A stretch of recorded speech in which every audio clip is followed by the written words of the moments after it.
What's up YouTubers, Johnny DIY here. Today we are going to be repairing and patching a hole in some drywall or plaster. It's going to be the same job. But if you guys are new to my channel, do me a favor and click the subscribe and the bell so you can get all my new videos. I do a lot of these household and automotive projects. Alright guys, let's get to it. Okay, so this is where we're going to be working today. It's where an old wall furnace used to be. We want to block it off so it blends in with the wall. Now this happens to be plaster, but like I said at the beginning, it's going to be the same job as drywall. We're going to use the same materials as well. First step is we're going to want to create some points of attachment for the drywall patch. I've gone ahead and cut some scraps of 2x4 and just nailed it into the studs here, and one here on the floor, and then one up here. If your hole isn't large enough where you have access to the studs, you're going to want to get a board and tuck it back behind the wall and then screw through the wall into the board, so then you'll have some sort of backer to attach the drywall to. So if we take this board and we stick it on each side of the plaster and we measure from our stud that we added to the board, it's about 3/4 of an inch, and our drywall patch is only 1/2 of an inch, so we're gonna have to create some sort of 1/4 inch shims to go on right here so that when we put the drywall on, it's not all sunken in like that. We want it right level with the rest so that the patch will match. Now we'll just go ahead and screw this into our framing. You can even also use little strips of cardboard if you had a really small gap, you know, maybe an 1/8 inch or so, because this will compress. Now let's go ahead and measure the hole and we can cut our drywall.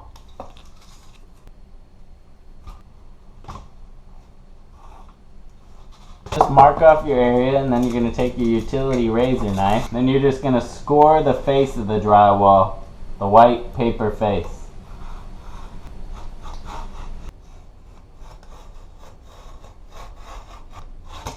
Then once you've scored it, you can just snap it like that, and you'll come over to the back of the cardboard and cut that. Okay, now let's go ahead and test our fit. Looks like it fits. Cut it smaller than the size rather than big, so you don't want to jam it in and crack the drywall. Now we're just going to put a few screws in here.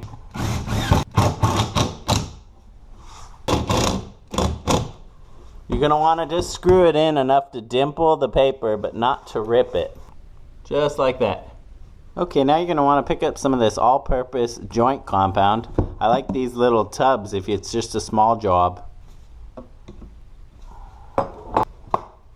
Okay, now with our 6-inch drywall knife, we're going to want to get some mud, and we're going to put a nice thin little coat all along the seam.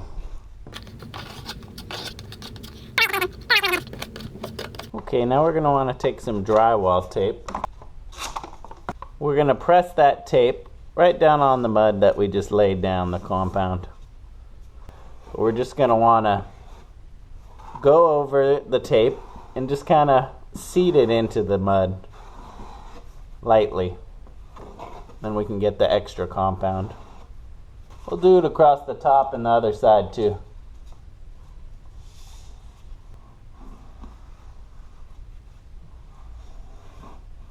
So like I said, this is just a light coat to bed in that tape. We're going to go ahead and wait 24 hours, a full day, to wait for this to dry. Okay, so it's been a full 24 hours. Let's go ahead and hit it with some 120 to 150 grit sandpaper just to knock down the highs and give a nice bite for the next coat.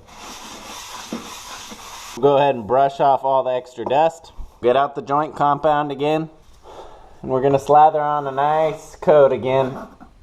This is going to cover up our tape, and we're also going to be able to put a little texture in it. Feather up past the tape.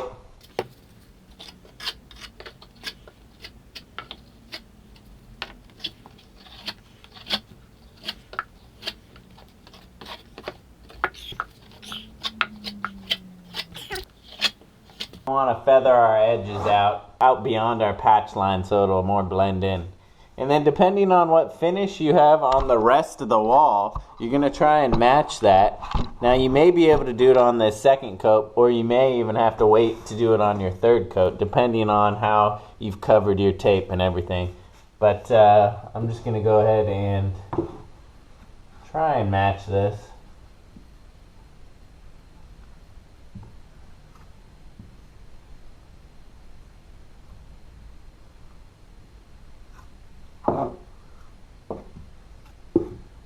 Now do your best to try and match it, but don't get hung up on it, because once we sand it and paint it, you're not going to notice it. And to be honest, you're never going to get it to match perfect unless you're the person who installed it originally.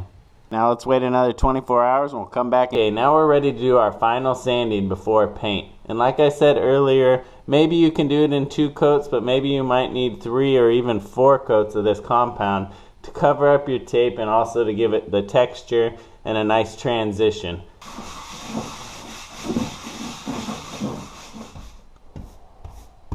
Cleaned up, you're going to want to get a good quality primer, and we're going to give this a nice coat of primer. You can roll on. I like to brush it on, then go back over it and give it this little dabbing effect which mimics a roller. Now we're going to want to let this primer dry for a good hour or so. Okay, now the primer is dry. Now we'll go ahead and put our top coat of our matching paint. Hopefully you have a matching sample, or you can just go ahead and chip off a piece right next to it and have that color matched at your local home store.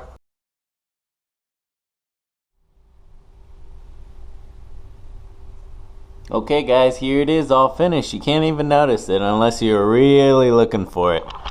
Alright guys, hopefully you learned something from the video. If you liked it, give it a thumbs up for me. If you're new to my channel, go ahead and subscribe and click the bell so you can get all my new videos. Alright guys, thanks for watching Johnny DIY. Keep on doing it yourself. Take care.